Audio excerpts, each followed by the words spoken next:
Vipassana, an ancient meditation technique rediscovered and taught by Gautama Buddha, is structured as a 10-day retreat. But why exactly 10 days? Why not 7, 5, or even 30? The answer lies in the delicate balance between accessibility and depth, allowing participants to experience real transformation without being overwhelmed. To truly grasp why this timeline has been established, we must first understand the profound journey it facilitates, a journey through morality, concentration, and wisdom. This structure is not arbitrary.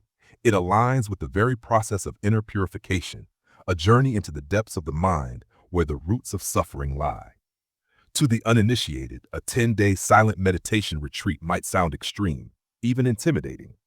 The idea of relinquishing all forms of entertainment, cutting off external communication, and sitting in meditation for nearly 10 hours a day can be daunting. Yet, those who undertake this journey often emerge transformed, speaking of clarity, peace, and insights that seem almost impossible to attain in the everyday chaos of life. But why does it take 10 days for this transformation to occur? The truth is, the human mind is deeply conditioned. We carry habits, cravings, and aversions that have been ingrained in us for years, even lifetimes. To uproot these tendencies, to break through the layers of conditioning requires a systematic approach. The 10-day format provides just enough time for most people to move past surface-level agitation and access the deeper layers of the mind where real change occurs. The first step in this journey is morality, or sila. Without a foundation of ethical conduct, true meditation is impossible. This is why, upon arriving at a Vipassana center, participants take 5 precepts to abstain from killing, stealing, lying, sexual misconduct, and intoxicants. These precepts are not enforced as rigid rules, but rather as essential tools to calm the mind. A mind engaged in unwholesome actions is a restless mind. By committing to these precepts, even for 10 days, a space is created where the mind can begin to settle. This is crucial because most of us live in a state of constant mental noise. Our thoughts jump from one topic to another, pulled in different directions by desire and aversion. The practice of sila acts as a stabilizing force, reducing this turbulence and preparing the mind for the next stage, concentration. The practice of concentration, or samadhi, begins on the very first day.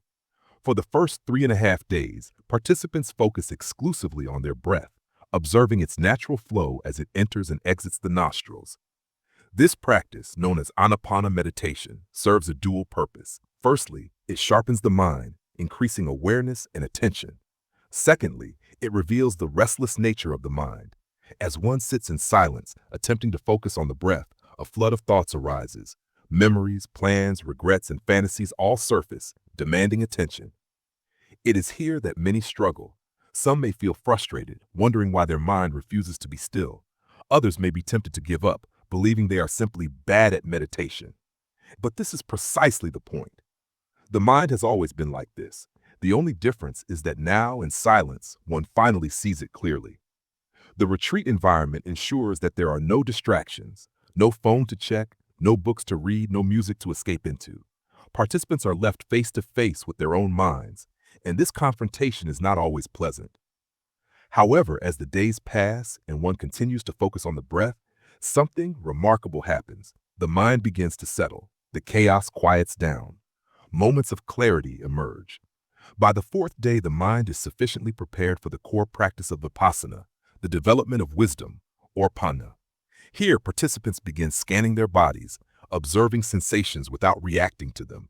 This practice reveals an essential truth. Everything is impermanent. Sensations arise and pass away, just like thoughts, emotions, and experiences in life. The realization of impermanence is not just an intellectual concept. It is something deeply felt. By sitting in meditation, experiencing discomfort, and choosing not to react, one trains the mind to remain equanimous. This is the essence of Vipassana. In daily life, we are constantly reacting, craving pleasure, resisting pain, seeking control. But here, in silence, one learns a new way of being. One learns to observe, to accept, to let go. The subsequent days deepen this practice. By the 6th or 7th day, most participants experience a shift. The initial restlessness fades, replaced by a profound stillness. Thoughts lose their power, and a deep awareness emerges. Some describe moments of bliss, while others confront deep-seated fears or emotions they had long suppressed. This is where real healing begins. As one continues to observe sensations without attachment, past traumas, anxieties, and buried emotions begin to surface and dissolve. By the eighth and ninth day, the transformation is evident. The mind, once agitated and scattered, becomes sharp and serene. A newfound clarity emerges, a realization that suffering does not come from external circumstances but from one's own reactions. This insight, though simple, is life-changing. On the 10th day, silence is broken, and participants are allowed to speak again. This is not just a return to normalcy. It is a crucial part of the process. After spending days in deep introspection, speaking again feels almost surreal. Many notice that their speech has slowed down, their thoughts are clearer, and their reactions are more measured. They laugh, they cry, they share their experiences. This final day serves as a gentle transition back into the world, ensuring that the lessons learned do not fade away the moment one steps outside the retreat center. And then, on the 11th day, participants leave, stepping back into the world, but not as the same people who arrived. They return with a newfound awareness, a tool to navigate life's ups and downs with greater balance and wisdom. Of course, the real challenge begins here, integrating the practice into daily life. But those who continue, even for a few minutes each day, find that the benefits extend far beyond the meditation cushion. So, why 10 days? Because this is the time it takes for most people to break through the initial barriers, to move past surface-level agitation, and to experience real transformation.